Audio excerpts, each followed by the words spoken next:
नमस्कार दोस्तों, मैं हूं मनु और आप देख रहे हैं वर्ल्ड 360 विद मनु। आज का हमारा जो सब्जेक्ट है वो आप सबको पता ही है कि तापी गैस पाइपलाइन एक विफलता या अनियोजित प्रयास।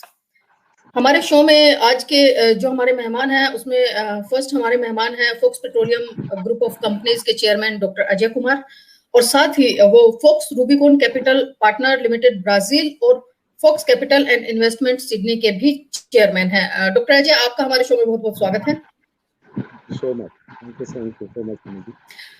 हमारे सेकंड जो मेहमान हैं वो हैं कैप्टन शशि भूषण त्यागी जी, जो कि को फाउंडर हैं international council for security and safety management के। उसके साथ ही वो राइटर भी हैं। उनकी बेस्ट सेलिंग बुक रही है जो industrial security management and strategies. Captain साहब, आपका भी हमारे शो में बहुत बहुत स्वागत है। Thank you, Dr. Manu. I am very privileged and honored to be on this platform with you. Thank you Tyagi sir, thank you very much.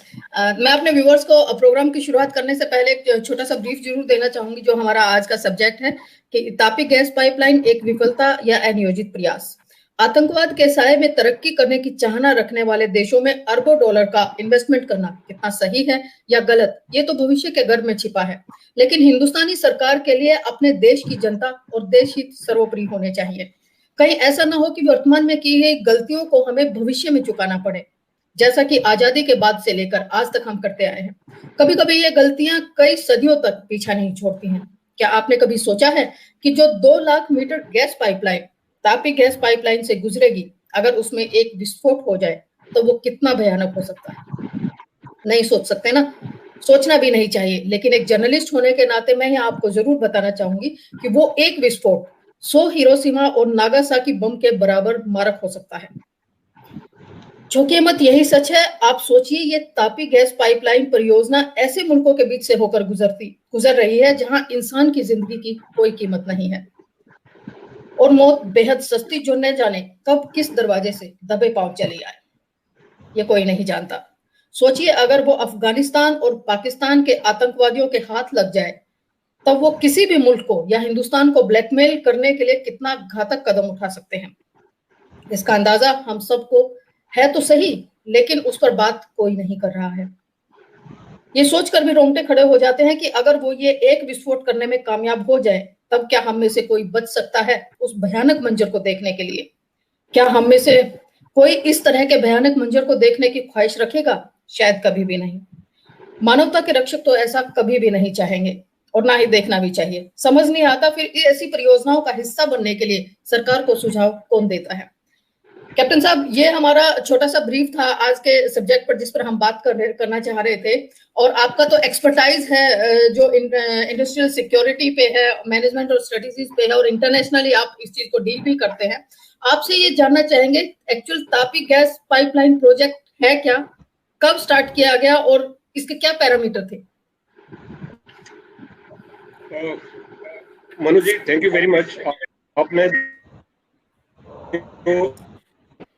पूछा कि परियोजना को बनाता कौन है और कैसे कैप्टन साहब थोड़ा सा शुरू से बोलिएगा, आपकी आवाज में ब्रेक आ गया था, वो क्लियर नहीं सुनाई दिया था।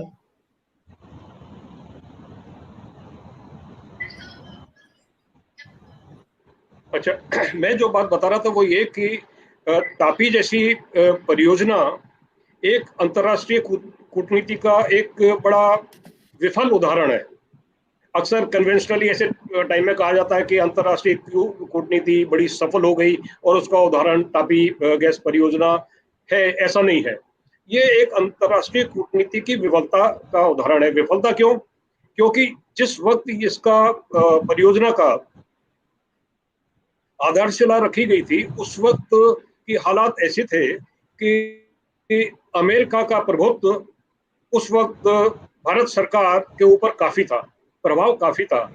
और दूसरा ये कि जो इकोनॉमिक्स उस वक्त की थी वो इस फेवर में जाती थी कि गैस को इस्तेमाल किया जाए और बड़े सस्ते रेट पर वो गैस अवेलेबल थी। आज भी अगर तुर्कमेनिस्तान की गैस को हम देखें प्राइस के हिसाब से तो जीरो वैल्यू है उसकी, वो वेस्ट हो रही है और उनका कोई इस्तेमाल नहीं हो रहा। आज भी अगर हमारे यहाँ आ जाएगी तो इकोनॉमिकली बहुत ही ज्यादा ये एनर्जी सिक्योरिटी कंट्री की एनर्जी सिक्योरिटी को सपोर्ट करने वाली डील हो सकती है।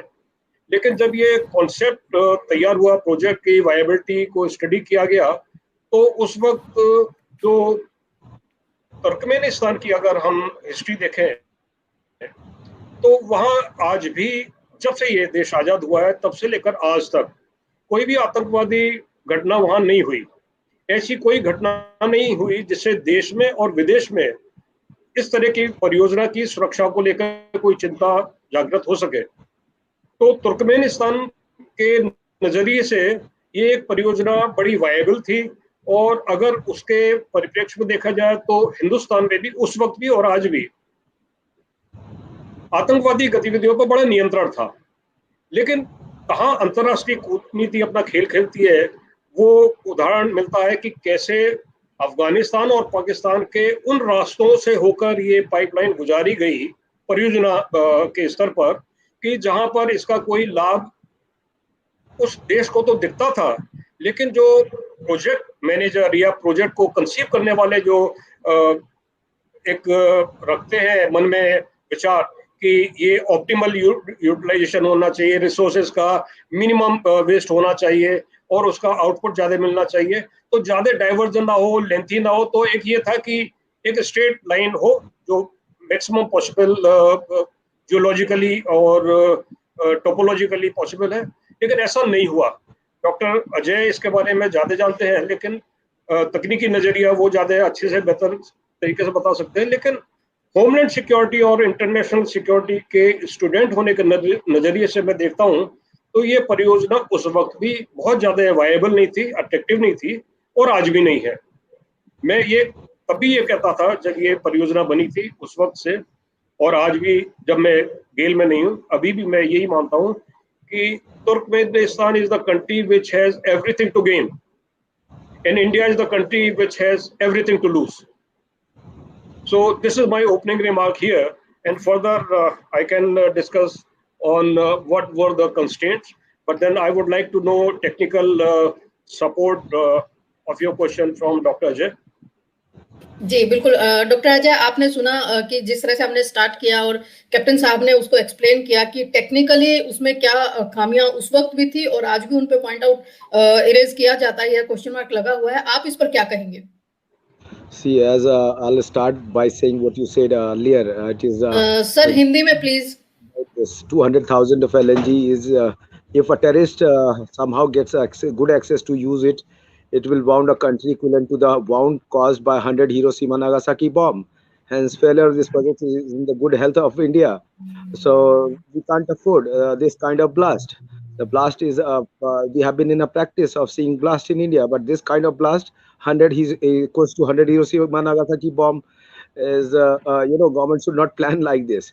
But coming again to TAPI, TAPI is planned by Argentinian company at that time when there was a good situation when Atal Bihari Vajpayee time came up, and during 90s to 95 it was in a cold storage. But Bridus Corporation and US company Unicol both tied up to do it. At that time, America was very fond of Pakistan and trying to manage something between India and Pakistan. But they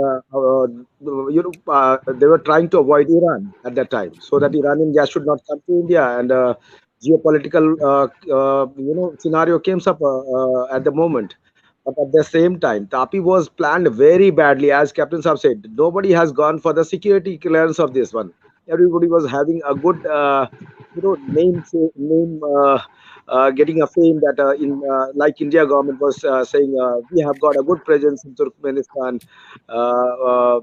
Pakistan was in a good view that I have got another friend country, Turkmenistan, by being a pipe into the pipeline.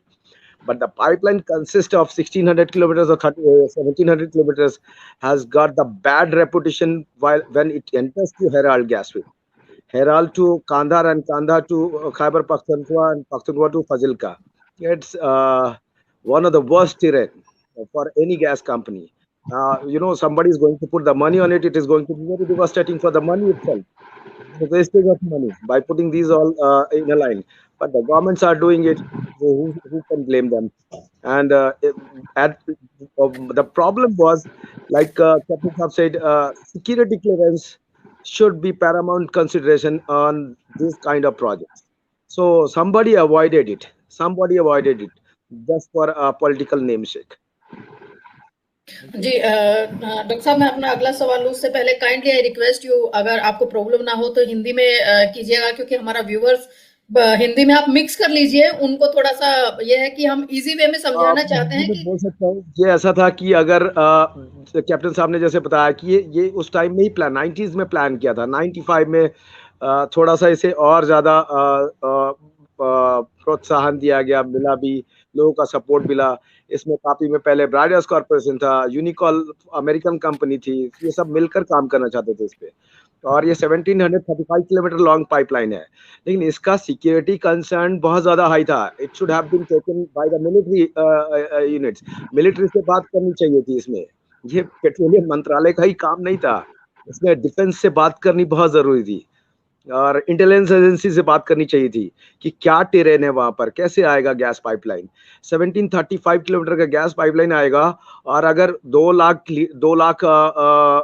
MT metric tonne gas, उसमें तो feed gas ही इतनी ज्यादा होगी, तो अगर उस gas में कहीं भी एक चिंगारी लगेगी तो 100 हिरोशिमा नागासाकी बॉम्ब के बराबर वो कोलैप्स करेगा, चारों तरफ डैमेज करेगा। तो वो हमेशा मिलिट्री पर्सपेक्टिव में देखना चाहिए था इस पाइपलाइन को। जैसे ओमान इंडिया पाइपलाइन है, अगर हम ओमान इंडिया पाइपलाइन को देखें तो 52,000 स्क्वायर किलोमीटर एरिया वापस सी का दे दिया है पाकिस्तान को यूएन ने, और इंडिया ने एक्सेप्ट किया। तो हम जब प्लान कर रहे ओमान, डॉक्टर साहब आपका फ्रेम थोड़ा खराब हो गया है। इससे फायदा क्या है कि हम मल्टी कंट्री फैकेट में नहीं जाएंगे, वहां बहुत सारे क्लियरेंसेस का टाइम आ जाता है। उसमें भी हमने 3400 डीप वाटर प्लान किया जिससे टेररिज्म का इफेक्ट कम हो। 800 मीटर तक ही आपका सबमरीन जा सकता है, hardly 800 metre. Torpedoes can't hit the sea bed so deep. So we were accessing all those security concerns. ये security concerns देने के लिए आर्मी है, पुलिस नहीं है, इंटेलिजेंस भी नहीं है। इसके लिए एक्सपर्ट लाइक कैप्टन साहब हैं, मिलिट्री इंटेलिजेंस है, मिलिट्री में नेवी है, नेवल इंटेलिजेंस है, उनसे बात करनी चाहिए। उसी तरह जब तापी की बात की गई तो उस टाइम में भी मिलिट्री कंसेंट लेते शायद जाते ही नहीं। फिर एक और प्रोस्पेक्ट जियोपॉलिटिक्स। तो जियोपॉलिटिक्स अगर जब आता है तो फिर गवर्नमेंट को अपनी अपनी प्रेजेंस दिखानी होती है, कहाँ फ्रेंडशिप करनी है, कहाँ दोस्ती करनी है। जिसमें इस पूरे प्रोग्राम में मुझे लगा कि हार्डली 5% गैस इंडिया को मिलने वाला है, हार्डली 5% गैस। सो प्रोजेक्ट की वायबिलिटी भी ठीक नहीं थी। फिर कंसोर्टियम पार्टनर्स जो भी थे तुर्कमैन गैस के साथ, पैसा कौन लगाएगा किसी को अभी आज की डेट तक क्लियर नहीं है कि पैसा कौन लगाएगा अभी तक। तो एकदम ही कंसोर्टियम भी नहीं बन पाया ठीक से। पाकिस्तान की वो सिचुएशन नहीं है कि वो 700-800 किलोमीटर का वो भुगतान करे और 500 मीटर पे एक गार्ड खड़ा करे इस पूरी पाइपलाइन के लिए। अफगानिस्तान की भी वो सिचुएशन नहीं कि अगर वो अफगानिस्तान खड़ा भी कर देता है एक गार्ड 300 मीटर पे भी, तो भी अगर बहुत डिफिकल्ट हो जाएगा किसी के लिए भी, उनकी सरकार को भी, कि हर दिन इसी सिक्योरिटी में जितना खर्चा होगा उतने की तो गैस नहीं जाएगी, गैस की प्राइस बढ़ जाएगी। ये वाली बात है कुमार साहब जिसमें जॉइंट सिक्योरिटी जी, ये आप उसी का एक्सप्लेन कर रहे हैं कुमार साहब, जिसमें जॉइंट सिक्योरिटी फोर्स का भी इन लोगों का एक आपको आवाज आ रही है साहब? आवाज थोड़ा जोर से बोलिए। जी मेरी तरफ से तो काफी लाउड है, आप उसको देखिए एक बार थोड़ा सा बढ़ा के। आप इस पे जो बात कर रहे हैं ये वही वाली है कुमार साहब, जॉइंट सिक्योरिटी टास्क फोर्स की बात की गई थी एक्चुअली, कि जब तापी गैस प्रोजेक्ट पे काम हुआ था। कुमार साहब आपको आवाज आ रही है? अब आ रही है आपको? जी मुझे तो आ रही है। जी कैप्टन साहब आपको आवाज आ रही है? मुझे आ रही है। और मनु जी आपका सवाल इसी कॉन्टेक्स्ट में एकदम सही है। तापी के बारे में ये एक अप्रोच था सिक्योरिटी के बारे में कि जॉइंट सिक्योरिटी टास्क फोर्स बनेगा। इसमें कुछ इश्यू थे जो अभी भी अनरिजॉल्व है, उस वक्त भी अनरिजॉल्व थे। तो एक तो टेक्निकल जो मैंने हल्का सा उस बात को छेड़ा था कि route of pipeline is not optimal line. Optimal line जो है पाइपलाइन लेइंग एक्सपर्ट्स वो सर्वे करते हैं, जियोलॉजिकल सर्वे करते हैं, तो ऑप्टिमल लाइन को प्रीफर करते हैं। वो ये हुआ नहीं। दूसरी बात ये कि there are unresolved political and military problems in Pakistan and Afghanistan. We know what are the current situation. Then those things were not very upright and bright and shiny. Things were under cloud that time also. Afghanistan का जो ये pipeline, जिस area में अफगानिस्तान में ये pipeline जाती है, वो है वेस्टर्न रीजन। सेंट्रल रीजन को इसमें अवॉइड किया गया। Central region is the region which has got Taliban supremacy. वहां तालिबान की सुप्रीमेसी बहुत ज्यादा है, और तालिबान की सुप्रीमेसी के साथ साथ अफगानिस्तान में जब आज की तारीख में यूएसए विड्रॉ कर रहा है अपने ट्रूप्स को, तो तालिबान का वो इलाका बड़ा अनस्टेबल इलाका है। वहां हर 10 किलोमीटर के बाद एक नई वो कबीला है, उनके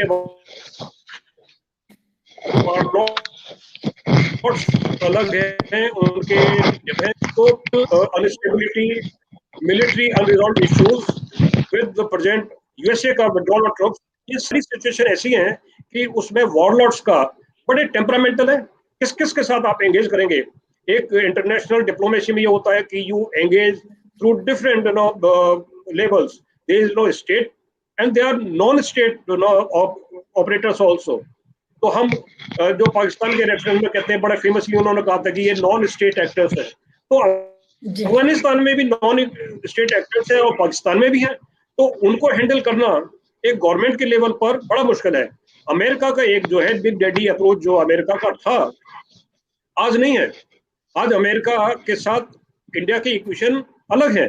उस वक्त अमेरिका का प्रेशर की वजह से, एडीबी के लोन की वजह से फंडिंग एडीबी की हुई, लेकिन एडीबी की फंडिंग से ये पूरा प्रोजेक्ट नहीं चलने वाला। और आखिर में एक जो बात आती है वो ये कि जब 4 देशों के बीच में एक समझौता हो रहा है पाइपलाइन का, जहां मल्टी $million स्टेक पर होंगे और एनर्जी सिक्योरिटी जहां पैरामाउंट कंसर्न है, तो वहां पर अगर कुछ गलत हो जाए,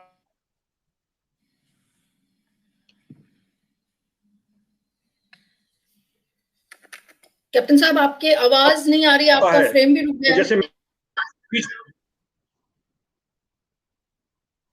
देख रहा था, तो मैं जो कह रहा था कि पाकिस्तान सपोज तुर्कमेनिस्तान से गैस चली, अफगानिस्तान में उनके अपने जो टैप ऑफ पॉइंट्स हैं, वहां अपने कस्टमर के अपनी रिक्वायरमेंट के हिसाब से तो उन्होंने ले लिया, और उसका शायद पैसा भी शायद वो पे कर सकते हैं तुर्कमेनिस्तान को। लेकिन आगे की सप्लाई जैसे ही उनके टैप ऑफ पॉइंट से, उनके कस्टमर पॉइंट से आगे पाइपलाइन जाती है, वहां की सिक्योरिटी नेग्लेक्ट कर दी और कहीं डिस्ट्रप्शन हो गया तो प्रॉब्लम हो जाएगी इंडिया को। अफगानिस्तान ने ध्यान रखा कि क्योंकि डाउन स्ट्रीम में अभी पाकिस्तान आ रहा है, तो पाकिस्तान की दोस्ती का वो तकाजा पूरा निभाएंगे, तो चलो पाकिस्तान तक तो जाने दीजिए। पाकिस्तान ने ले लिया, खर्चा तो इंडिया ने कर दिया, पाकिस्तान ने ले लिया, और पाकिस्तान से आगे जब डाउन स्ट्रीम इंडिया को जा रही है फजिल्का साइड में, फजिल्का तक अब जो उनका देखे बलूचिस्तान वाला इलाका और जो फ्रंटियर इलाका जो है, वहां पर पाकिस्तान की सरकार, पाकिस्तान की हुकूमत की कुछ चलती है क्या? अफगानिस्तान में भी ये क्वेश्चन है और पाकिस्तान में आज भी ये क्वेश्चन है, जहां बलूचिस्तान जैसे इलाके में भले ही जो कुछ भी वहां चल रहा हो और ये लगता हो कि वहां जो भी चल रहा है आजादी के लिए है और पाकिस्तान से आजादी मांग रहे हैं, इंडिया का उसमें कोई इंटरेस्ट हो या ना हो, लेकिन टापी के प्रोजेक्ट में तो इंडिया का ये इंटरेस्ट होगा कि बलूचिस्तान रिमेन्स पीसफुल, और बलूचिस्तान पीसफुल रहने वाला नहीं है, पाकिस्तान के कंट्रोल में आने वाला नहीं है। तो वहां से क्या होगा कि पाकिस्तान को तो अपने बेनिफिट सारे ड्रॉ कर लिए, और आगे जो है डिस्ट्रप्शन हो जाता, तो इंडिया तो अब ये पूरी तरह से उनके रहमो करम पर बैठा है कि अफगानिस्तान तो आने दे तो आ जाएगा, पाकिस्तान आने दे तो आ जाएगा, और आखिर में हम लेने वाले कितना है, डॉक्टर साहब ने बता दिया, शायद 5% के करीब गैस का, और हमारा खर्चा कितना होगा। और फिर बात जो आती है वो सिक्योरिटी की, वो सिक्योरिटी की किसकी सिक्योरिटी वहां चलेगी? यूएन फोर्स की चलेगी? चल रही है क्या? अमेरिका की चल पाई क्या?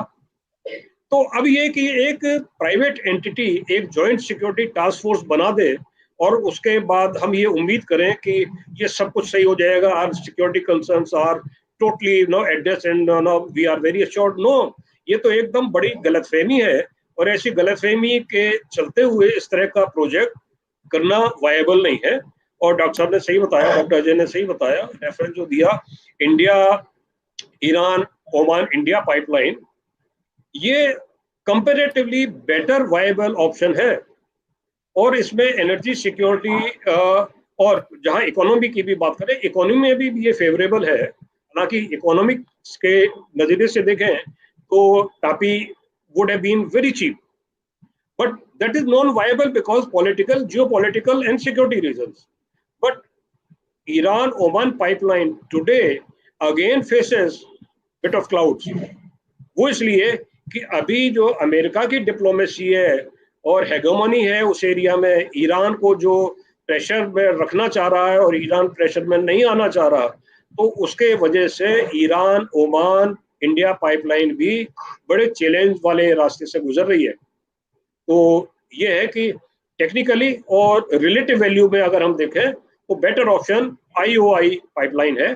टापी can be put on back burner, maybe things will improve, जब ये अच्छे होंगे, जब कभी अच्छे हालात बनेंगे तब हो जाएगा, अभी तो नहीं लगता। कैप्टन साहब, जिस तरह से आपने कहा कि हालात में सिचुएशन ठीक नहीं है लेकिन फ्यूचर में हो सकता है, तो $10 बिलियन का प्रोजेक्ट, $10 बिलियन जो इस पे ऑलरेडी इन्वेस्ट हो चुका है और उसके बाद कितने साल बाद की क्या संभावना है, आपको नहीं लगता कि इस तरह के इन्वेस्टमेंट को पेंडिंग रखना भी एक तरह से यूजलेस ही होगा आने वाले टाइम में? क्योंकि ना तो तालिबान की स्थिति चेंज हो सकती है, अगर कल को हम मान के चले कि अफगानिस्तान में तालिबान बराबरी में बैठने के, सरकार के साथ बैठने को तैयार हो जाता है, लेकिन क्या गारंटी है तालिबान उसको पीस को कंटिन्यू रखेगा? अगर हम पाकिस्तान की बात करते हैं तो जो गिलगित बाल्टिस्तान के थ्रू आता है या हमारे बलूचिस्तान के थ्रू जिस तरह से आता है, पाकिस्तान की सरकार कभी भी पीस की बात करती है लेकिन पीस चाहती नहीं है। और जो इन दोनों देशों को, जो भारत सरकार को 10 बिलियन इन्वेस्ट करने के बाद 5% गैस मिलेगी और उसके लिए इन दोनों देशों को जो ट्रांजिट फीस अदा करनी पड़ेगी, आप देखिए उस 5% के लिए कितना हर साल जाएगा और उसके बावजूद हर वक्त ये तनाव बना रहेगा। यू नेवर नो कब इसमें क्या प्रॉब्लम हो जाए। इस पर आप क्या कहेंगे? Are you asking to me? नहीं, कैप्टन साहब से, डॉक्टर साहब फिर आपके पास आऊंगी। हाँ ठीक है। अच्छा, तो 20 साल हो गए, बहुत सारे हम जैसे जिन्होंने कैरियर शुरू किया था वो रिटायर हो गए, बहुत सारे डेलीगेट्स यहाँ से गए, अलग अलग कंट्री में फॉरेन टूर हो गए। I have also handle more than 17 delegations, multi country delegation. जब इंटरनेशनल पाइपलाइन का इस तरह का प्रोजेक्ट होता है तो 2 कंट्री 3 कंट्री, यहाँ 4 कंट्री इन्वॉल्व है, तो जितने ज्यादा कंट्री इन्वॉल्व होंगे ये तो ऊंटों को बैलगाड़ी में बैठाने जैसा है, किसी का सिर निकलता है किसी का पैर निकलता है। तो एक इंटरनेशनल डिप्लोमेसी के हिसाब से तो ये देखिए कि सेंट्रल और साउथ एशियन कंट्रीज में पार्टनरशिप और कॉमरेडरी बढ़े, कोऑपरेशन बढ़े, इसके नजरिए से ये बड़ा आइडियल प्रोजेक्ट था। तो ये इंटरनेशनल डिप्लोमेसी का एक एग्जाम्पल, फाइन एग्जाम्पल होता, शोकेस एग्जाम्पल होता। लेकिन मैंने जैसे शुरू में कहा, ये अंतर्राष्ट्रीय कूटनीति की विफलता का भी उदाहरण है। तो आज टापी के बारे में हम इतना कह सकते हैं कि they are better things to handle. एक हुआ था, जब हुआ था, अभी वो समय नहीं है। तालिबान को परसों ही पाकिस्तान ने बुलाया था मीटिंग के लिए, तालिबान नहीं आए। तालिबान अपने सरकार के बुलावे पर, अफगानिस्तान सरकार के बुलावे पर बातों में नहीं आता, उनके नेगोशिएशन में नहीं आता। और पाकिस्तान के मिनिस्टर अफगानिस्तान से आवेदन लेकर उनके देश में जाकर तालिबान से मीटिंग करना चाहते हैं, वो रिफ्यूज कर देते हैं। तो इस तरह से टेम्परामेंट दिखाएं, टेंट्रम दिखाएं और अपनी कंडीशन दिखाएं, तो बात आती है सोवरेन गारंटी। जब इस तरह के इंटरनेशनल एग्रीमेंट होते हैं तो उसमें सोवरेन गारंटी होती है। देश भारत, देश तुर्कमेनिस्तान, वो सोवरेन गारंटी देता under the seal and authority of government of Turkmenistan and under seal and guarantee of government of India. But what is the authority of seal and guarantee of Afghanistan government? Kandahar और काबुल से तो उनका आगे हुक्म चलता नहीं है। पाकिस्तान का जहां सरकार की हुकूमत है, तो सरकार की हुकूमत तो आज की तारीख में वैक्सीनेशन ड्राइव को भी हैंडल नहीं कर पा रहे हैं। तो जब ये कोई सिक्योरिटी थ्रेट आएगी तो वो प्रोविंस जो फ्रंटियर इलाके में हैं वहां भी क्या कर पाएंगे, ये हमेशा शक में रहेगा। तो मेरा तो मानना ये है, एक रक्षा विशेषज्ञ के नाते अगर कहें, मैं तो अपने को स्टूडेंट ही मानता हूँ, आपने खामोखा वो इंट्रोडक्शन में डाल दिया था। तो मेरी स्टडी ये कहती है, मेरी अंडरस्टैंडिंग ये कहती है कि they will be better times. अभी इसकी चर्चा ना ही करें तो अच्छा। इंडिया ओवन पाइपलाइन की भी संभावनाएं हैं,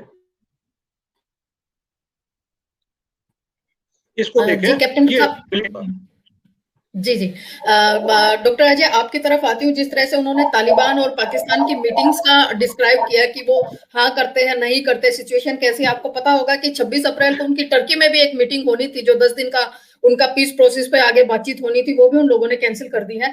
आप कैप्टन साहब की बात से कितना इत्तेफाक रखते हैं और क्या सिचुएशन हो सकती है कि ये $10 बिलियन इन्वेस्टमेंट को पेंडिंग रखा जाए सरकार को, या सरकार को इस पे तुरंत मतलब रोक लगा के दूसरे रास्ते देखने चाहिए? See, I'll speak in Hindi as well as English. So, for the audience in English, let them know first. According to the reports, November 1820, steering committee meeting, the 5 stakeholders agreed to do along with the Asian Development Bank. It is none other than the Asian Development Bank who put forward to give first lot of money to the project as a loan in mid 2019, and the framework agreement during this tenure has been signed. At that time, the Pakistan's money, then the geopolitics came up. Now the Captain Saab will get to know more within short. Chinese interference came into it. So not only these terrorism problem, all this, some Chinese firms reportedly indicated to Islamabad to be a part of the TAPI project, but they were not encouraged because the India intervention was too high at the time. So problem for the project arises from there itself. And the existing laws of Turkmenistan do not allow foreign shareholders in the upstream petroleum sector to be a part of it. So United States was, out of the project. Then ExxonMobil and Chevron, they have been thrown out. The internal arrangement was so bad that these security things, we were discussing at this moment. There was an internal threat also. The policies, other things. Like then finally they made an SPV, Turkmenistan Tapi Pipeline Company Limited, where your Gas Authority of India Limited was a partner. Hence the money flows into that. Now coming to what you asked, sincerely is what Captain Saab said was something with the security reasons, with the concern, but it was again a Chinese incursion into Tapi pipeline. So always keep it in mind when America was obsoleted there. So the project, the same day project was gone from the board room. Nobody can make it if the Americans' hand is not there properly, because the technology is not with the Chinese. This is again American technology to do with these all entire things. So not easy game for anyone. मैं जो अभी तक जितना बोला उसका ये सार था कि इस पूरे में चाइनीज भी आ गए थे, और जो कंसोर्टियम कंपनी बनी थी तुर्कमेनिस्तान पाइपलाइन, वो कंपनी को फंड कौन करना था? 4 कंट्रीज के लोग, जिसमें अफगानिस्तान को पे नहीं करना था। अफगानिस्तान का शेयर शायद डिवाइडेड था इन 3 कंट्रीज के ऊपर, जिसमें से तुर्कमेनिस्तान कंपनी ज्यादा पैसा लगाने को तैयार नहीं है। और इस प्रोजेक्ट को पूरी तरह से मुझे लग रहा है कि ड्यू टू द मनी और शेयर होल्डिंग पैटर्न की वजह से ही पूरा खत्म हो गया। और जिस तरह का थ्रेट अफगानिस्तान और पाकिस्तान में, जैसा कैप्टन साहब ने बताया, मुझे नहीं लगता कोई एक सही बिजनेसमैन या एक कंपनी या लीडरशिप इतना बड़ा रिस्क लेगी, इतना बड़ा, क्योंकि कल पार्लियामेंट भी चलेगा, अपोजिशन भी है और लोग भी है, तो कोई इतना बड़ा रिस्क नहीं ले पाएगा। इसीलिए प्रोजेक्ट को इतना, मोदी जी ने उसमें हमारे यहाँ से वाइस प्रेसिडेंट गए थे इनॉग्रेशन के टाइम में, लेकिन मोदी जी ने उसको इतना ज्यादा एंगेजमेंट नहीं दिया। Sorry, you can repeat the question. अब आप पूछो, वो सर का सप्लीमेंट्री था। अब आप नहीं, आपने दोनों को कनेक्ट कर दिया, उसमें नॉट एन इशू, आपने दोनों पॉइंट रख दिए हैं। मेरा अगला सवाल ये है कैप्टन साहब आपसे ही है पहले, तो फिर डॉक्टर अजय आप उसका ही फीडबैक दीजिएगा उसके आगे कैप्टन साहब के बाद, कि पाकिस्तान ने कतर के साथ भी एक प्राकृतिक गैस का कोई प्रोजेक्ट उन्होंने डिस्कस किया था इस तरह से, पाकिस्तान सरकार की तरफ से कुछ इस तरह का वो ऑप्शन था कि वो तापी को वो भी साइडलाइन किए हुए हैं, तो उस पर आप क्या सोचते हैं? जब वो डायरेक्ट दूसरा रिसोर्स यूज करना चाह रहे हैं कैप्टन साहब, तो तापी पे वो क्यों सीरियस होंगे? तापी पे बिल्कुल भी सीरियस नहीं होंगे। उसके दो वजह हैं। एक तो ये कि 20 साल पहले किसी ने सोचा नहीं था कि चाइना इंटरनेशनल पॉलिटिक्स में इतना ओवरबियरिंग और पावरफुल पोजीशन में हो जाएगा। ये 20 साल पहले किसी ने सपने में भी नहीं सोचा था। इनफैक्ट ये तो 3 साल पहले किसी ने नहीं सोचा था। 19 में सोचना शुरू किया और 20 में बड़ा क्रिस्टल क्लियर हो गया कि China is an entity which can not be avoided, it can not be overlooked, you have to bear with it, try to circumnavigate, try to sideline, but it is very hard to do that. Today, Pakistan being so pally with China, because of financial crisis it is going through its own misdoings, misdeeds. तो अभी इतना दबाव में है China के कि अगर China कहे कि बैठ जाओ तो बैठ जाएगा, चाइना कहेगा तो शट अप तो ये मियां साहब कुछ नहीं बोलेंगे। और ऐसा ही हो रहा है। चाइना क्यों चाहेगा कि भारत की एनर्जी सिक्योरिटी की गारंटी थोड़ी सी और अपग्रेड हो जाए? एनर्जी सिक्योरिटी आज की तारीख में एक डेवलपिंग कंट्री जो डेवलप हो चुका है और सुपर पावर बनने के पोस्चर में है, उस इंडिया की एनर्जी सिक्योरिटी को और एश्योरेंस मिल जाए, वो चाइना तो बिल्कुल भी नहीं चाहेगा। कोई भी जो एडवर्सरी कंट्री है वो कोई भी नहीं चाहेगा। तो चाइना इतना तो श्रूड है और इतना कंट्रोल है पाकिस्तान के ऊपर, तो पाकिस्तान ये नहीं होने देगा। This will not materialise, and again because of geopolitical strategy through China, proxy Pakistan is also not interested in Tapi because like you have mentioned, वो मुस्लिम ब्रदरहुड का बड़ा फॉलोअर है और उसको बड़े अरमान है कि जैसे टर्की को उन्होंने देखा था कि वो मुस्लिम ब्रदरहुड में अनकंडीशनल लीडर बन जाए, एशिया में उसने पाकिस्तान के भी एक एम्बिशन है। मियां इमरान ने ये ऑफिशियली बताया हुआ है कि या तो टर्की खलीफा बन जाए और या फिर हम तो तैयार हैं माशाअल्लाह, जैसे वो बोलते हैं। तो उनकी ये भी एम्बिशन है और कतर से एक एश्योरेंस मिला हुआ है कि don't worry, go through whatever is you have been asked to do and you have been doing commendably well and we assure you that you will get gas. तो ये कतर की तरफ से जो आएगा, अब वो भी है कि इसमें भी पाकिस्तान के पास तो चवन्नी भी नहीं है फंडिंग के लिए, तो ये फ्री में ही होगा, खैरात में ही होगा।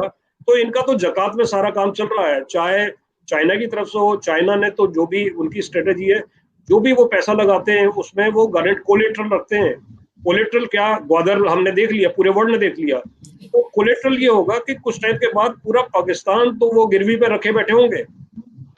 तो ये तो ऐसे जुआरी हैं कि हर बार जब भी पासा डालते हैं तो कुछ ना कुछ अपने कंट्री का बड़े स्ट्रेटेजिक इंफ्रास्ट्रक्चर और स्ट्रेटेजिक जियोपॉलिटिकल लोकेशंस वो अपने रख देते हैं गिरवी में चाइना को। तो इस बार भी ऐसा होगा। और कतर ने भी कोई इनको मेहरबानी करके जकात में नहीं देना, उन्होंने भी इनको देना है एक लोन, लॉन्ग टर्म लोन होगा।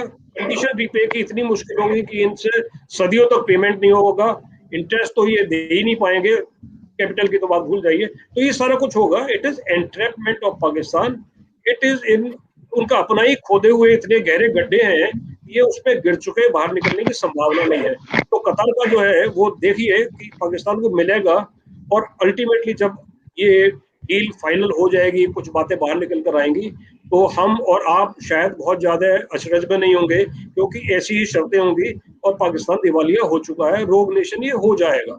ग्रे लिस्ट में है, देखिए क्या करते हैं, भगवान देखता है आगे क्या होता है। लेकिन अभी तो ये ठंडे बस्ते में डाल दिया जाए तापी। ये मेरा ये गिल के मैनेजमेंट ने तो उस वक्त मेरा एडवाइस देने का काम नहीं था, मैं कंसल्टेंट नहीं था, मैं तो एग्जीक्यूटिव था, काम कर रहा था। तो ड्यू डिलीजेंस की बात आती है, सिक्योरिटी वेटिंग की बात आती है, तो मैंने इसी तरह की स्पष्ट बातें रखी थी आज। लेकिन मैं चाहता हूँ कि गिल का मैनेजमेंट ये बात सुने, क्योंकि अब मैं कह सकता हूँ, ऐलानिया बोल सकता हूँ कि जरा ध्यान दीजिए, ये समझदारी वाला डिसीजन नहीं है। गवर्नमेंट के कंपल्शन तब थे, आज शायद गवर्नमेंट भी इतना कंपेल नहीं कर रही है। वो शायद एक कॉर्पोरेट एंटिटी की वजह से अपनी एक कर्टसी और एटिकेट के नाते फंसे हुए हैं, जिससे आज ये कह दें कि to hell with this topic and we are out of it. शायद ऐसा करने में हिचकिचा रहे होंगे, कर देना चाहिए, ये कंपनी के भले के लिए अच्छा डिसीजन होगा।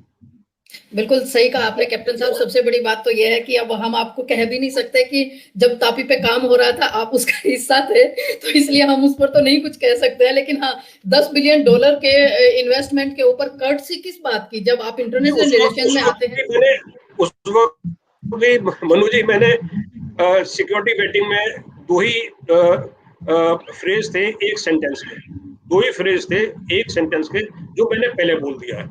जी बिल्कुल सही, जी बिल्कुल तो इसी वजह से कि कम से कम मेरे पास दोबारा नहीं आई। जी, हो सकता है सरकार ने तब ना सुनी हो। आज कैप्टन साहब आपकी बात सुन ले कि वो उस वक्त भी सही थे और वो आज भी सही हैं, और आज 100% सही है, क्योंकि इनकॉन्सिक्वेंशियल हो गवर्नमेंट के और कंपनी के डिसीजन में। लेकिन अगर कंपनी या गवर्नमेंट सेंसिटिव है, अपने कान जमीन पे लगाए हुए सुन रही है कि क्या वाइब्रेशंस हैं, तो अगर ये वाइब्रेशंस फील कर सकती है तो शायद डिसीजन ले लेना चाहिए। जी बिल्कुल। डॉक्टर अजय, आप इस पर क्या कहेंगे? कैप्टन साहब ने जिस तरह से, वो तब भी सही थे, वो आज भी सही है, आज 100% सही प्रूव है, वक्त के साथ प्रूव है कैप्टन साहब। जी डॉक्टर साहब। अब तब भी सही थे, मैं भी कहने वाला था, लेकिन अब ज्यादा सही हो जाएंगे, क्योंकि जब जियोपॉलिटिक्स कोई प्ले करता है तो हमारे प्राइम मिनिस्टर से बेहतर तो कोई है नहीं, फिलहाल तो नहीं है। जियोपॉलिटिक्स का एक गेम उनको बहुत सॉलिड आता है। और ईरान से ओमान एक पाइपलाइन आ रही है जिसका ऑलरेडी कमेंसमेंट शुरू हो चुका है। It's not in the middle somewhere, तो वो काम हो चुका है। 123 kilometre Oman to Iran to Oman, Chabahar port से वहां तक कनेक्टिविटी दे रहे हैं उसकी, और वही पाइपलाइन आगे जाकर तुर्कमेनिस्तान में भी मिलेगी। तो आप ये सोचिए कि अभी गेम ओवर नहीं हुआ है, ऑलरेडी उसका कमेंसमेंट और एग्रीमेंट साइन हो चुका है। एक मैंने प्रपोज किया था ओमान से इंडिया पाइपलाइन, जिसमें भारत सरकार को 2 रुपए नहीं लगाना है। $5.6 बिलियन हम अकेले लगाएंगे 100%। वो ओमान गवर्नमेंट की वेबसाइट पे भी है कि क्लियरेंस के लिए, और भारत सरकार में, और डिफेंस इंडियन डिफेंस ने भी लिखा है, और पहली बार पाकिस्तान डिफेंस ने भी मेरा नाम लिखा तो मैं घबरा गया था, लेकिन अच्छा लिखा था, बुरा नहीं लिखा था। आपकी वेबसाइट पे भी आर्टिकल है, मैंने पढ़ा था। जी। तो पाकिस्तान डिफेंस ने लिखा, किसी बिजनेसमैन के बारे में बुरा नहीं लिखा, तो थोड़ा सा तो मेरे लिए राहत था। लेकिन ये $5.6 बिलियन मैं आम कंपनी में से खुद से लगाएंगे, सरकार से 1 रुपए नहीं चाहिए। 250 किलोमीटर पे दूसरी कंपनियां $1 लेती है पाइपलाइन में गैस डालने का, हम 1600 किलोमीटर पाइपलाइन लाएंगे और $1 लेंगे पर क्यूबिक फीट ऑफ गैस। और ईरान और इंडिया में साइन जो डील है वो 8 trillion cubic feet of gas है, 15 साल में आना है। वो 15 साल अगर वो 8 trillion cubic feet of gas आता है, तो मैं इंडिया में 100,000 गैस स्टेशन हर साल लगाऊंगा और 5 साल तक लगाऊंगा। यानी कि हर चप्पे चप्पे पे गैस कार्बन एमिशन खत्म हो जाएगा, डीजल गाड़ियां खत्म हो जाएगी, आपकी माइलेज ज्यादा होगी और गाड़ी की लाइफ ज्यादा होगी। 5 लाख गैस स्टेशन लगाने का मतलब है कि इकोनॉमी को बूस्ट करना, और कंपनी तो ज्यादा बूस्ट हो जाएगी हमारी, लेकिन इकोनॉमी बहुत अच्छी बूस्ट हो जाएगी। $8 ट्रिलियन का टैक्स अगर मैं पे कर पाया 15 साल में, तो मेरे से बेहतर कोई आदमी नहीं होगा।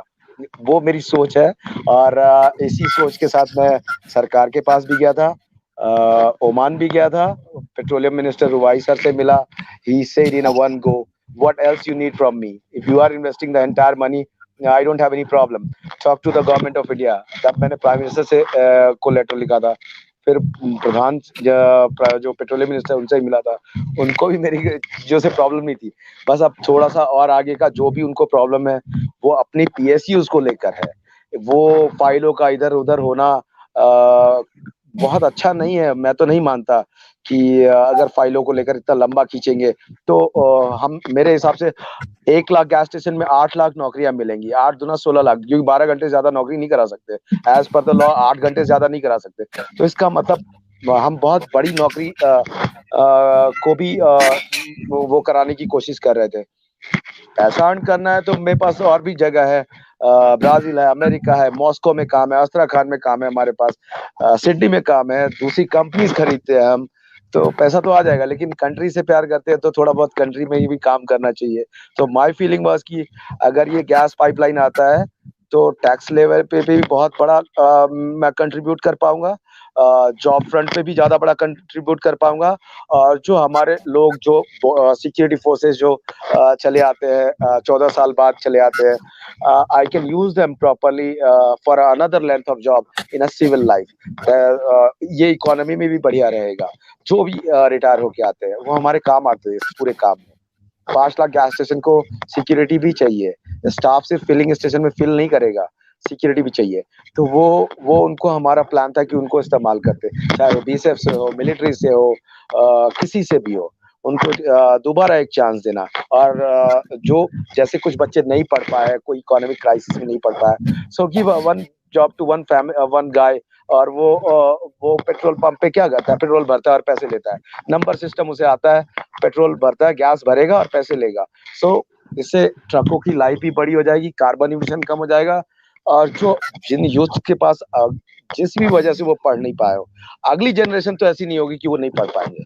18 साल अगर हम पेमेंट कर पाएंगे उनको लगातार, तो बहुत ज्यादा है, कंट्री के लिए बहुत बेहतर होगा। ऐसी सिचुएशन में तो मुझे लगता है गवर्नमेंट को मुझसे इमीडिएटली कहना चाहिए कि वो 5 साल नहीं 3 साढ़े 3 साल में खत्म करो प्रोजेक्ट को। और क्योंकि पैसा तो मुझे ही लगाना है, तो मैं बहुत तैयार हूँ इस चीज के लिए, बहुत पहले से भी तैयार था।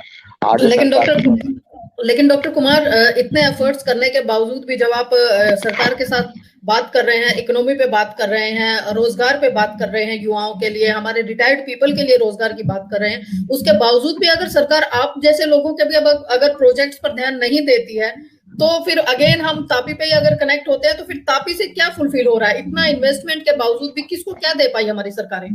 I don't want a single penny from the government to invest in Oman India pipeline, and I'll make it by my own.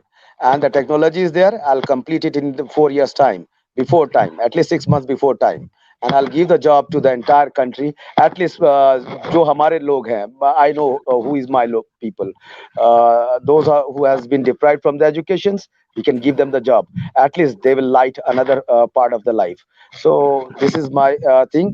Let the government think twice or thrice or fourth. Whenever the government calls up, I'll come back. I'll do it. And I'll do it the best way. And in the subsidiary, another supplementary will be 100,000 gas stations per year. If I'll start the Oman India pipeline, the next year I'll start the 100,000 gas station to be awarded on the all highways. We'll ask the people to convert into the gas station. They should be able to speak, petrol pump pe nahi ja rahe. We are going to the gas station.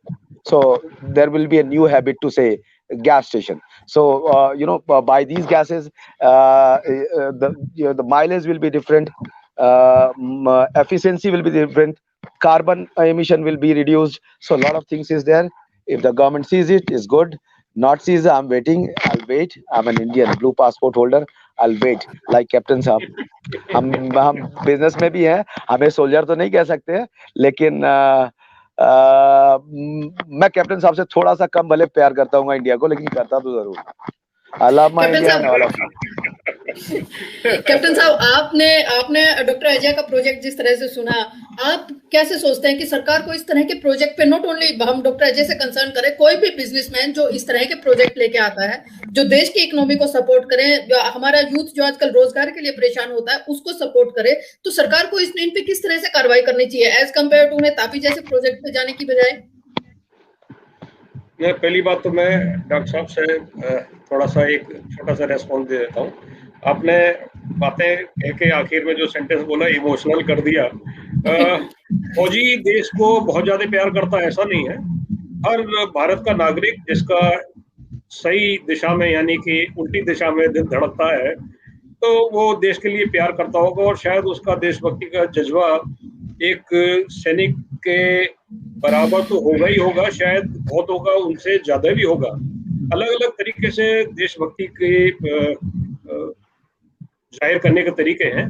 आपका देशभक्ति जाहिर करने का जो तरीका है कि आप $multi-million का इन्वेस्टमेंट करना चाहते हैं जिससे देश में रोजगार बढ़े, देश में समृद्धि हो और देश की ऊर्जा सुरक्षा की गारंटी बढ़े, तो ये एक सैनिक के देशभक्ति के जज्बे से ज्यादा बड़ा है। और इसलिए मैंने तभी तत्काल रूप से हाथ जोड़ लिया था। और आप जैसे जो युवा राष्ट्रप्रेमी उद्यमी हैं, उनकी बात सरकार को जरूर सुननी चाहिए और ऐसा प्रयास बिल्कुल होगा। मनु जी का जैसे ये तरीका है, एक ये तरीका है, बहुत अच्छा तरीका है, एक प्लेटफॉर्म है जहां आवाज मैंने उठाई है, और शायद अगर सही टाइम पे क्लिक हो गया, बिकॉज हर प्रोजेक्ट का, ये आप भी समझते हैं, हर प्रोजेक्ट का, हर आइडिया का एक टाइम आता है, तो आपके आइडिया का, आपके प्रोजेक्ट का टाइम शायद आ चुका है, और आज जब जैसे ही ये जो आज की तारीख में सामाजिक राष्ट्रीय जो आपदा है, इससे देश उभर जाएगा, तो शायद पहली प्रायोरिटी एनर्जी सिक्योरिटी की होगी। एक स्ट्रेटेजिक थिंकर के नाते मैं ये सोच सकता हूँ कि जैसे ही इस पेंडेमिक को कंट्रोल कर लेंगे, एनर्जी सिक्योरिटी की पहली प्रायोरिटी है। डेवलपिंग कंट्री, डेवलपिंग इकोनॉमी तब तक डेवलप नहीं कर सकती जब तक इस तरह की गारंटी आप जैसे जो प्रोजेक्ट को, वायबल प्रोजेक्ट को फंड करने को और उसको रियलाइज करने को तैयार है, इन लोगों को गवर्नमेंट को सुनना चाहिए। और ये है कि प्रयास, एक भले ही छोटा सा प्रयास हो, मनु जी का हो या हमारा हो, आपका जैसे है, हो सकता है कि एक गिलहरी की तरह मेरे जैसा आदमी भी हो सकता है कि कभी योगी जी की नजर में कुछ बात आ गई, हमारी ट्वीट, हमारा फेसबुक या हमारा डायरेक्ट मेल या किसी और तरीके से, लेकिन आपके आइडिया का टाइम आ चुका है, ये मैं मन से पूरी तरह से आश्वस्त हूँ। सरकार आपको क्या आश्वासन दे रही है वो मुझे पता नहीं है, लेकिन एक जिम्मेदार नागरिक होने के नाते मेरा दिल गवाही दे रहा है कि आपके प्रोजेक्ट का टाइम आ चुका है और ये फलीभूत होगा। ईश्वर आपकी इस इच्छा को साकार करेगा, कृपा बनाए रखे।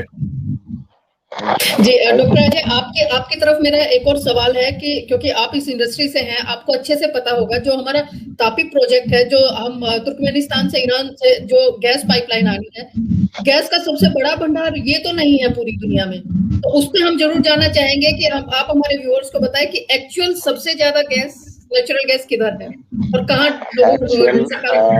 अगर डेटा में बिलीव करें तो 39% of the world oil and gas belongs to Iran.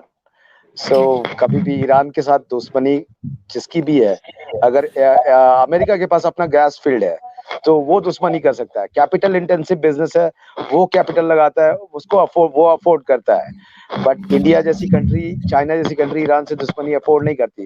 Despite that sometimes political compulsion ऐसा है कि हम यूएन में ईरान के खिलाफ वोट करते हैं, और मुझे लगता है कि एनर्जी सिक्योरिटी के मामले में चांस नहीं लेना चाहिए। वहाँ एब्सेंट होने का भी एक फॉर्मूला है। मुझे लगता है सर डिप्लोमेट ज्यादा रहे हैं, मैं डिप्लोमेट तो कभी था ही नहीं, तो एब्सेंट होना भी बेहतर है समटाइम्स। तो एब्सेंट होना चाहिए डिप्लोमेट्स को, वोटिंग में कम से कम प्लस और माइनस में तो ना रहे।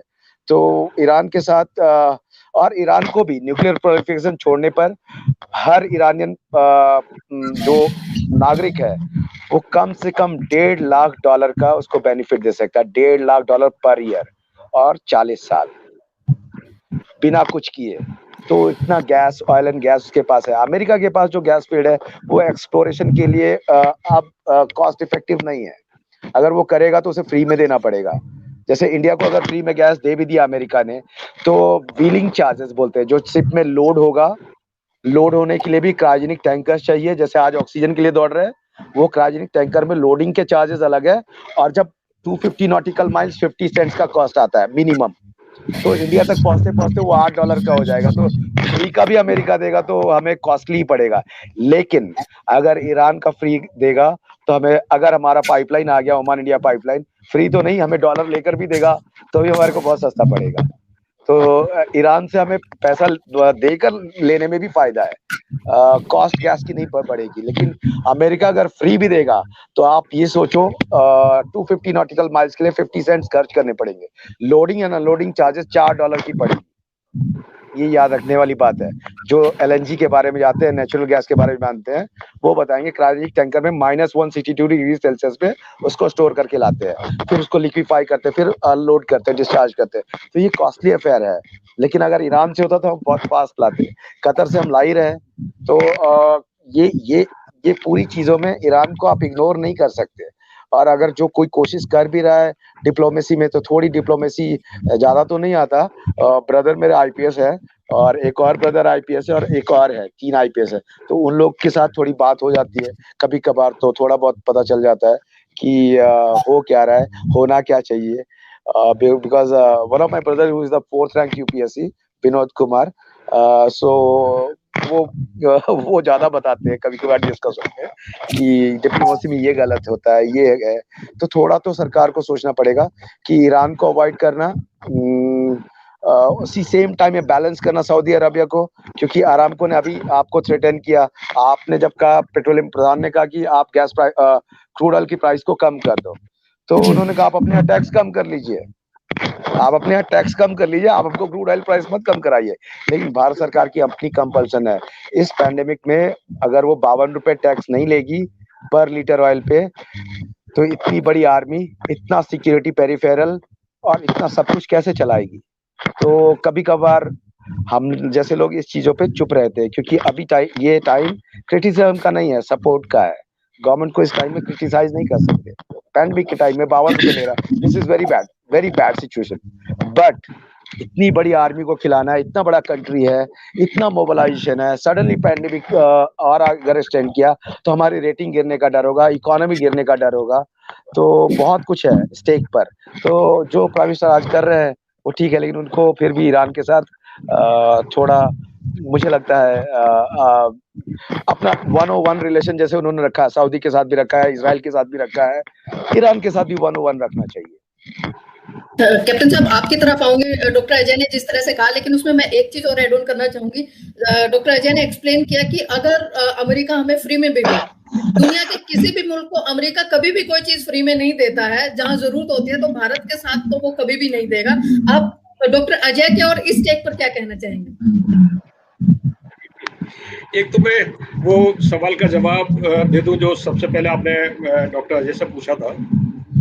आप ONGC के जियोग्राफिकल सर्वे रिपोर्ट 60-70 एक डिकेड का जरा निकाल के स्टडी कर लीजिए, और फिर आप ये देखिए कि उसके बाद फिर सडनली क्या हो गया। आपके क्वेश्चन का पहली में एक आंसर नहीं, ये होमवर्क है। कैप्टन साहब, सॉरी टू इंटरप्ट यू, अगर वो निकाला तो अभी, अगर आपने वो रिपोर्ट निकाला तो स्कैम की तरह काउंट हो जाएगा, उस पे तो नहीं बोले तो ज्यादा बेहतर है। बहुत बड़ा स्कैम अभी वो बेहतर नहीं है, कंट्री के लिए भी अच्छा नहीं है, वो बहुत भयानक चीज है, मैं जानता हूँ उस पूरे सीन को। इसीलिए मैंने कहा कि वो होमवर्क है, मैं इसके बारे में कुछ बोल नहीं रहा, एक सिर्फ इशारा है, समझदार को इशारा काफी है। वो उसी बात तो है।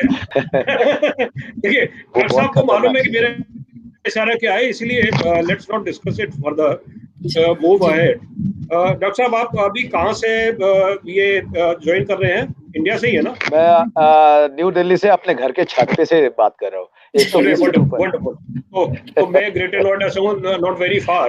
तो we have been South Delhi से हूँ sir, South Extension part 2। Manu ji, हम डॉक्टर साहब भी शायद उसी हालत में हैं। 24 घंटे एटलीस्ट मैं ऑन कॉल पर हूँ, और मुझे बार बार ये पॉप आउट स्क्रीन पर व्हाट्सएप पर मैसेज दिखाई दे रहे हैं। Whole day whole night we are expecting to get oxygen concentrator, oxygen can, cylinders and hospital admission, even getting ambulances is a big challenge. तो आज के हालत में ये पहले निपट लें इसको, और अच्छे दिन भी आएंगे। लेकिन एक बात तो है कि एक बिजनेसमैन क्या, एक जिम्मेदार नागरिक भी, जब कोई चीज बिना मांगे मिल रही होती है तो शक होना चाहिए। Nothing good is greatest.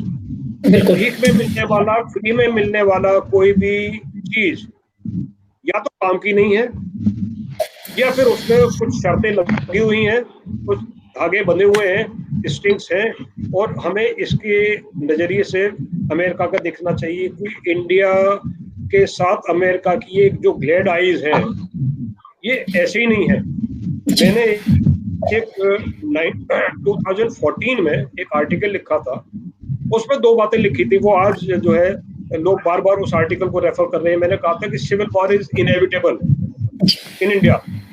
मैंने मेरा प्रोजेक्शन था by 20, and it was take off because Dr. Abdul Kalam used to say India superpower by 2020, और उस वक्त मैंने कहा था कि India will not be superpower by 2020. India will be on the verge of becoming third pole in tripolar world in 2030. and by 2050 India will be second pole of bipolar world and America will be junior partner of India. मेरा projection ये था, provided we avoid civil war.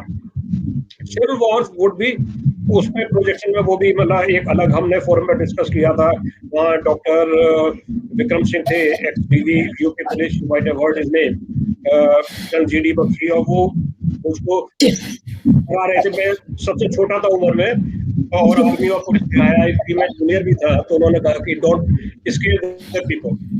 But today I know that America's orientation towards India are when someone is on the verge of losing power, जाते जाते अपना थोड़ा सा हेकड़ी दिखाना, थोड़ा सा धमकी देना, थोड़ा दबाव डालना कि शायद घर में आ जाए।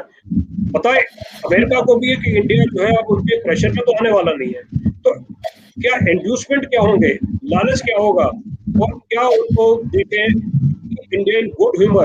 Keeping India in good humor is big challenge for America. ये ऐसे नहीं हो गया कि रातों रात बाइडेन कहता है कि हम आपको दे रहे हैं वैक्सीन के रॉ मटेरियल दे रहे हैं, ऐसे नहीं हो गया। तो अब आर्म टेस्टिंग इंडिया को आता है और ये अमेरिका का ऑफर उसी सोच से चला है। तो we should be very chary of such offers. We should read the fine prints.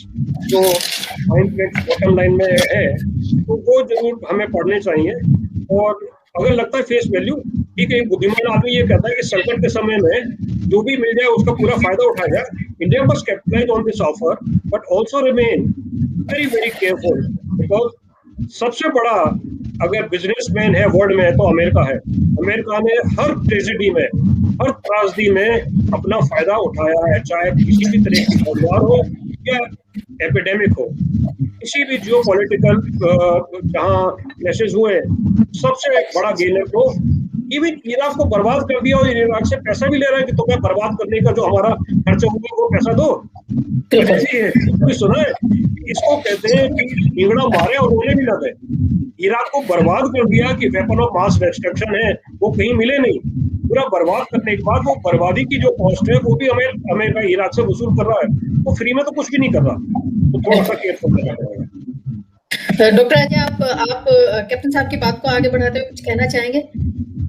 नहीं, American policy is very good, they believe in numbers, वो नंबर के साथ आता है, उनका मेल भी आएगा तो लास्ट में इतने डॉलर का लिख के भेजेंगे, तो वो तो पुराना है। अगर आपने मेल नीचे तक स्क्रॉल नहीं किया तो ये आपकी प्रॉब्लम है, गवर्नमेंट को भी मेल स्क्रॉल करनी चाहिए अगर सब अमेरिका से कुछ आता है तो नीचे वो फिगर्स लिखे होते हैं, इतना आपको पे करना है लास्ट में, वो ऊपर सब फ्री लिखा होता है लेकिन नीचे जाके फिर फिगर्स आते हैं।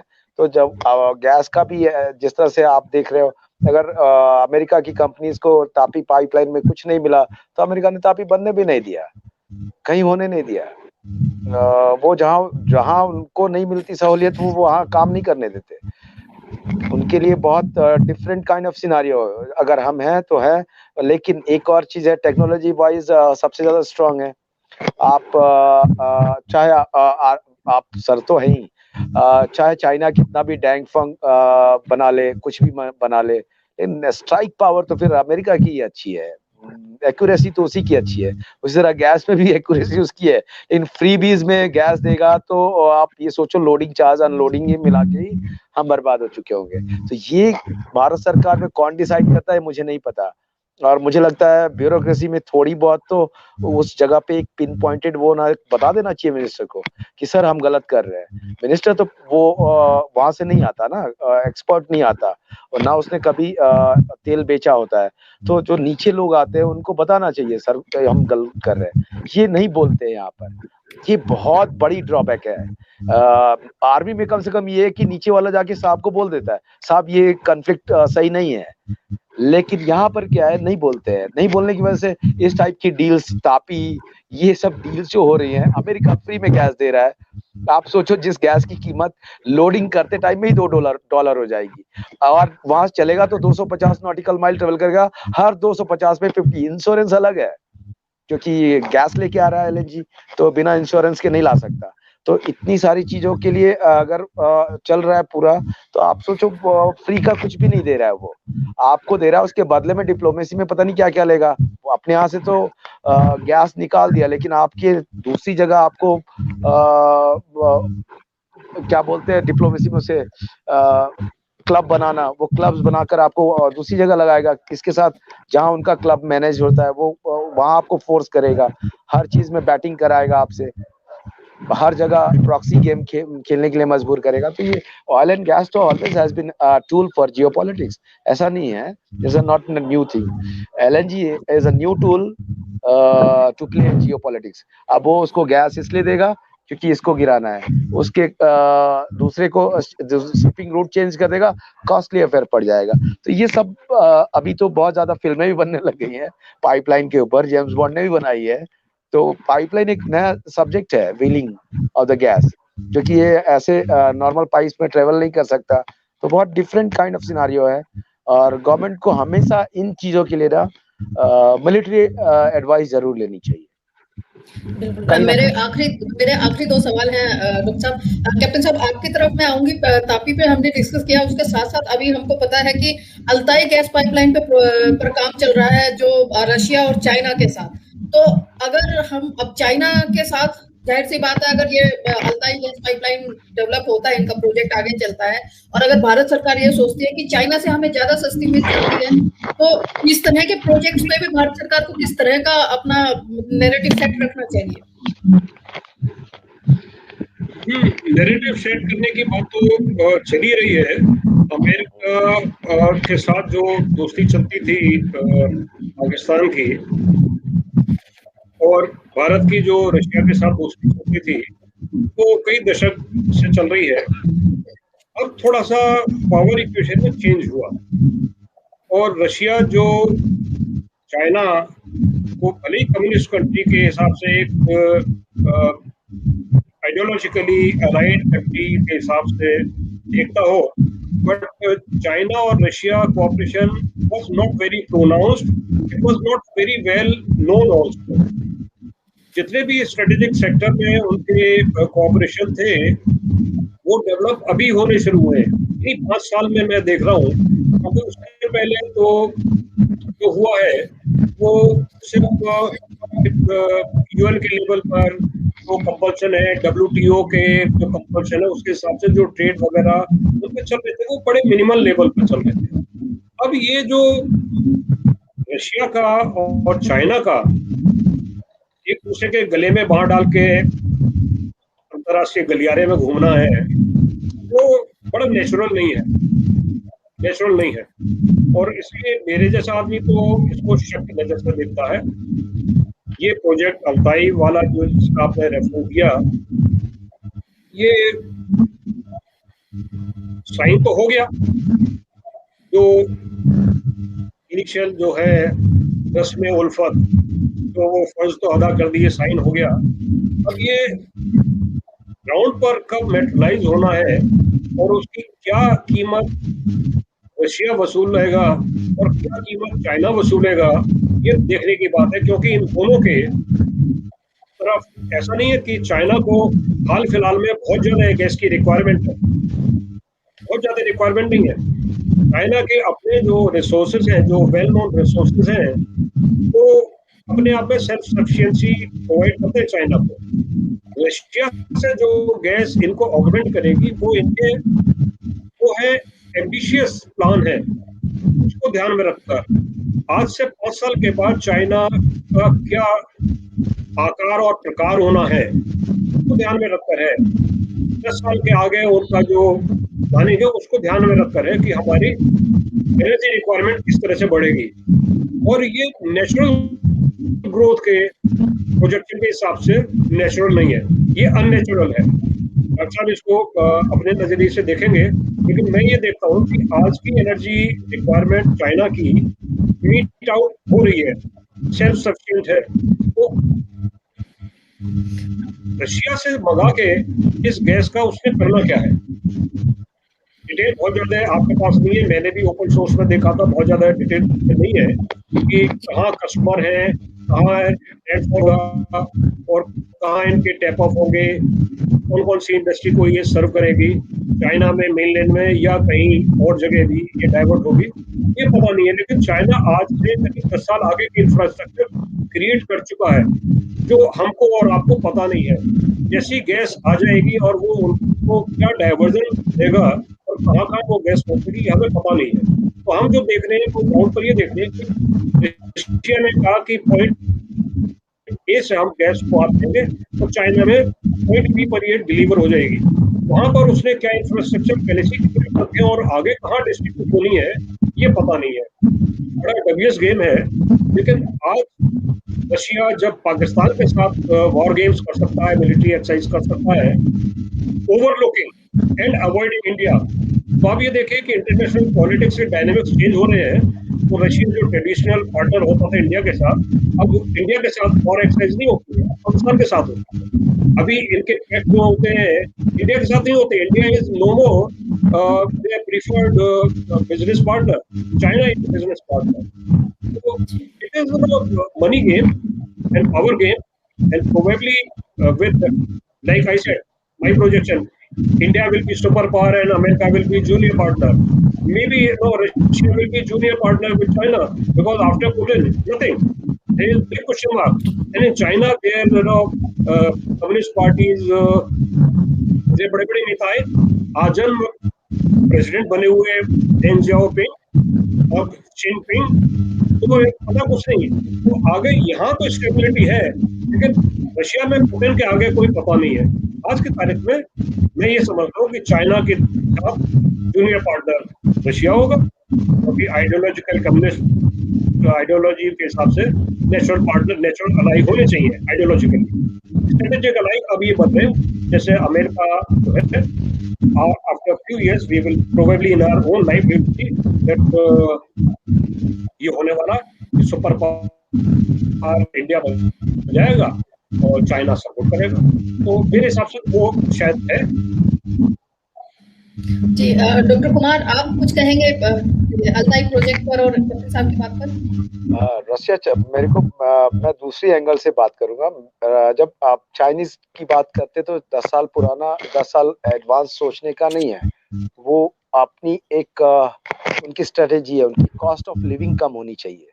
और इंडिया में उस चीज को प्लान किया था 2014 में प्राइम मिनिस्टर ने, लेकिन इतनी क्राइसिस और इतना सब कुछ होने के बाद डिमोनेटाइजेशन, जीएसटी इम्प्लीमेंटेशन में थोड़ी ट्रबल आई, तो वो हुआ नहीं। जीडीपी बहुत बुरी सिचुएशन में तभी से तो जब चाइना की बात करते हैं आप, तो चाइना 10 साल आगे का वो सोच रहा है। वो हाइड्रोकार्बन बेस्ड इकोनॉमी वो भी है। There are two kind of hydrocarbon. एक तो जो प्रोड्यूस करता है, जो उसको बेचकर डॉलर कमाता है, एक है जो कंज्यूम करता है सस्ते में खरीद कर और अपनी इकोनॉमी को बूस्ट करता है। क्योंकि अगर आज तेल कोई खरीद रहा है तो वो हमारे यहाँ जो भी तेल ले रहा है वो इकोनॉमी बूस्ट कर रहा है। अभी 1 लीटर आप खरीदोगे तो ऑलमोस्ट 40 से 50 रुपए तो टैक्स पे करोगे आप। सो वो कंट्री को जाता है। तो ये हाइड्रोकार्बन बेस्ड इकोनॉमी में हमेशा एक चीज याद रखना है कि डायनेमिक चेंज होते रहेंगे। आप कितनी फास्ट चाइना जैसे 10 साल का पहले सोच रहा है, सर ने कहा है, वो पाइपलाइन, उस पाइपलाइन की डायनेमिक्स कभी भी बदल सकती है। $400 बिलियन का इन्वेस्टमेंट है, एक्सपेक्टेड इन्वेस्टमेंट नहीं है, गारंटीड इन्वेस्टमेंट है ईरान के लिए।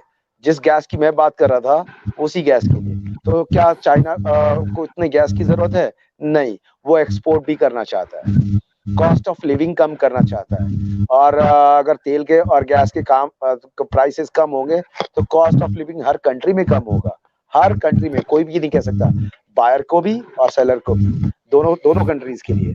हाँ, जो ट्रांजैक्शन, जैसे अभी इन्होंने कहा रशिया इतना लंबा गेम नहीं खेलेगा। वो पाइपलाइन में गैस देने से पहले 10 बार सोचेगा, क्योंकि उसे चाइनीज हैबिट की बहुत पता है। और रशिया को अभी बहुत अच्छा रशियन मोनोपोली जो है बहुत अच्छी चल रही है यूरोप में, क्योंकि अमेरिका गैस पॉलिसीज पे कभी बात करता ही नहीं था, एलएनजी देने को तैयार नहीं था यूरोप को। पूरा यूरोप डिपेंड है गैज़प्रोम के ऊपर, जो रशियन मेजर कंपनी है। तो सारे गैस तो वहीं से आ रहे हैं, यानी कि परमिट अगर उसने गैस बंद कर दिया तो एक बार ब्लैकआउट के चांसेस है पूरे यूरोप में। और जितने भी पावर प्लांट है, कितना भी न्यूक्लियर लगा लीजिए आप, रशियन गैस फील्ड पाइपलाइन से दूर नहीं है। यूरोप में, हर कंट्री में है। ब्लैक सी को क्रॉस करा दो, चाहे इधर किसी भी तरह, तो आप रशिया को, आप चाइना के बहुत ज्यादा हाइड्रोकार्बन बिजनेस में भरोसा नहीं करेगा। पेमेंट्स के लिए हो सकता है क्राइसिस आई है, पेमेंट चाहिए, तो डॉलर एम्बार्गो है, तो चाइना कैन पे, तो वो एक सिचुएशन बेस्ड साल भर के लिए, 8 महीने के लिए, 6 महीने के लिए गुड एंड बैड रिलेशंस आते जाते रहेंगे। लेकिन रशिया कभी नहीं चाहेगा कि चाइनीज सुप्रीमेसी के अंदर है, और जो अमेरिका को टक्कर देता है वो सुप्रीमेसी, और इंडिया के बेनिफिट में तो कभी भी नहीं है कि रशिया चाइना के हाथ में चला जाए। और डॉक्टर साहब जी डॉक्टर साहब, मेरा अगला सवाल भी आपसे ही है। आईपीआई जो गैस पाइपलाइन है, उस प्रोजेक्ट पर भी कुछ बताइए प्लीज हमारे व्यूअर्स को। ईरान पाकिस्तान जो इंडिया पाइपलाइन था, उसका कॉन्सेप्ट 1998 में शुरू किया था, और सीधा आना था। उसमें भी पाकिस्तान का ही रोल था, फंड करने की स्थिति में था, और अटल बिहारी वाजपेयी के टाइम में उसको थोड़ा सा कम तवज्जो दिया गया कि प्रोजेक्ट की कॉस्ट जिन कंसल्टेंट लोगों ने एडवाइस की, उन्होंने $8.5 बिलियन का करीब करीब बताया, $8.5 से $9 बिलियन, और सिक्योरिटी रिस्क तब भी था और आज भी है। तो वो उसको उस टाइम में भी इसीलिए रोका गया कि हमारे पास इकोनॉमी में उतना पैसा नहीं था, इतना हम इस पे खर्च नहीं कर सकते, उस टाइम में नहीं था। लेकिन आज के टाइम पे तो कंपनीज खर्च करने को तैयार है, ये एक बेनिफिट है, एक उस टाइम से और आज के टाइम पे। तो पाकिस्तान जाने की जरूरत ही क्या है। ईरान और ओमान के बीच में पाइपलाइन अंडर सी बेड बन ही रहा है, क्योंकि वो ऑलरेडी कमेंस हो चुका है, और ओमान से इंडिया के लिए मैं वेट कर रहा हूँ आपकी एनर्जी नीड के लिए, और गैस बेस्ड इकोनॉमी के लिए, और 28 लाख जॉब के लिए भी। बिल्कुल कैप्टन साहब, आईपीआई गैस पाइपलाइन पे आप क्या कहेंगे? और डॉक्टर कुमार ने जो कहा, आपकी बात को ही उन्होंने रखा कि हाँ, रशिया चाइना जो रिलेशनशिप बिल्ड हो रही है, रशिया पाकिस्तान रिलेशनशिप जो बिल्ड हो रही है, ये ऑफ कोर्स आने वाले टाइम में हो सकता है कि भारत की जो डिप्लोमेसी है उसको एक नया रास्ता देगा कि हमें किधर कहाँ पार्टनर्स की तरफ जाना चाहिए। हो सकता है भारत यूरोप की तरफ टर्न होना चाहे, ये तो खैर फ्यूचर बताएगा। आप इस पर क्या कहेंगे?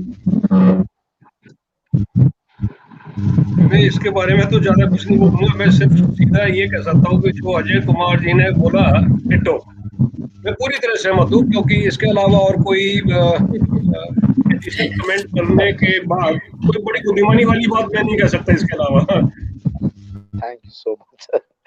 Thank you ji.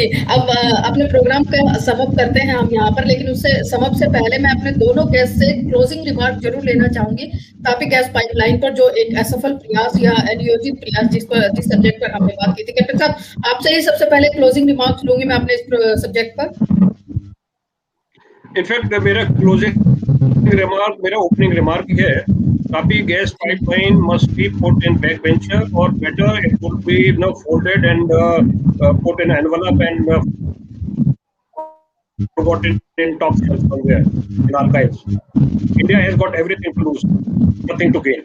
Turkmenistan, everything to gain, nothing to lose, and in between they are two rogue nations. So let's forget Tapi, think about better options. And as Doctor has already mentioned, government must listen to what he is proposing. Thank you. Doctor Kumar, आपका closing remark भी चाहिए मुझे इस पर। Thank you so much. You see, my closing remark is very simple. There are many drawbacks of Tapi, and India government is adamant to take risk on Tapi, but not interested in Oman-India pipeline connecting Iran pipeline. Just for the sake of making presence in Central Asia, making Tapi as a tool to play geopolitics. But I suppose government will rethink twice about Tapi before going for it. As Captain Sal said, as no government has won yet on Taliban and Pakistan-based terrorist group. Can any government, even Pakistan government, say that this pipeline will be secured and will never have any setback from terrorists? The answer is no. Hence, Tapi is a horror project, putting taxpayers' money in risk. Despite it is not a wise decision. And my conclusion is now you can add the other things in the. Thank you so much. Thank you captain Tyagi ji, आपका भी, और doctor Kumar आपका भी। आप दोनों ने इतना valuable वक्त निकालकर हमारे सभी व्यूअर्स के साथ साझा किया। बहुत सिंसियर और बहुत सीरियस प्रोजेक्ट है एक्चुअली, और इस पर डिस्कस मैंने आज तक नहीं देखा किसी शो में भी।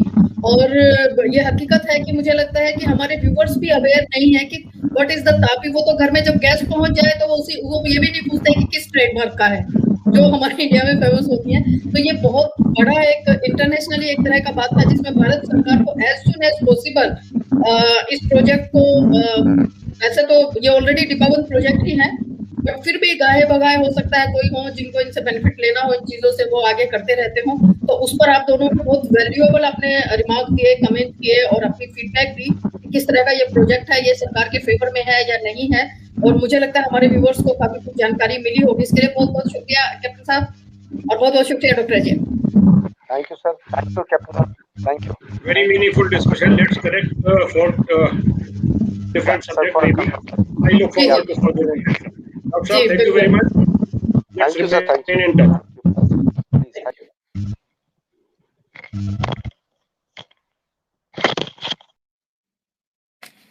तो वर्ल्ड 360 विद मनु में आज का जो हमारा सब्जेक्ट था, तापी गैस पाइपलाइन एक विफलता या अनियोजित प्रयास, इस पर हमारे दोनों ही गेस्ट डॉक्टर अजय कुमार और कैप्टन शशि भूषण त्यागी ने बहुत शानदार आप लोगों से साझा किया कि किस तरह से भारत सरकार ने इस प्रोजेक्ट को स्टार्ट किया था और आज इस प्रोजेक्ट की क्या सिचुएशन है, और सरकार को इस पर काम करना चाहिए या नहीं करना चाहिए, या इसके पैरेलली और भी कुछ चीजों पर सरकार को जरूर ध्यान देना चाहिए वक्त रहते हुए, कि पैरेलली हमारे देश के लोगों को नेचुरल गैस किस तरह से, किस रास्ते से एक सस्ते लेवल पर उनकी डे टू डे लाइफ का हिस्सा बनाने के लिए सरकार को कोई और संभावनाओं पर भी ध्यान देना चाहिए। मैं तो अंत में सिर्फ इतना ही कहूंगी कि तापी परियोजना जो थी, ये एक ड्राइंग रूम में बनी हुई एक प्रोजेक्ट है, जिसके पैरामीटर्स को शायद ब्यूरोक्रेसी ने भी इस पर ध्यान नहीं दिया हो, या ये कह लीजिए कि सरकार का मंत्रालय है या जो हमारी सरकारें हैं वो उन चीजों को सुनना ही नहीं चाहती। जब इंटरनेशनल डिप्लोमेसी की बात आती है वो ऊपर से सुन लेते हैं और उस पर यस कर देते हैं, लेकिन सालों साल चलने के बाद, अब तापी का ही देख लीजिए, 20 ईयर से जब ये प्रोजेक्ट चल रहा है और आज भी ये सिर्फ पेपर वर्क पर है। अब 20 साल से एक प्रोजेक्ट अगर पेपर वर्क पर है, उस पर 10 अरब डॉलर्स का जो इन्वेस्टमेंट भी हो चुका है, तो क्या इस तरह के प्रोजेक्ट किसी भी देश के लिए, किसी भी सरकार के लिए क्या एक बेहतर इन्वेस्टमेंट हो सकता है? तो वक्त रहते इन चीजों के ऊपर सरकार को ध्यान देकर दूसरी संभावनाएं देखनी चाहिए अपने देशवासियों के लिए। वर्ल्ड 360 विद मनु में आज इतना ही। बहुत जल्द मुलाकात करेंगे एक और नए सब्जेक्ट के साथ और अपने दूसरे व्यूअर्स के साथ। बहुत बहुत शुक्रिया आप सब।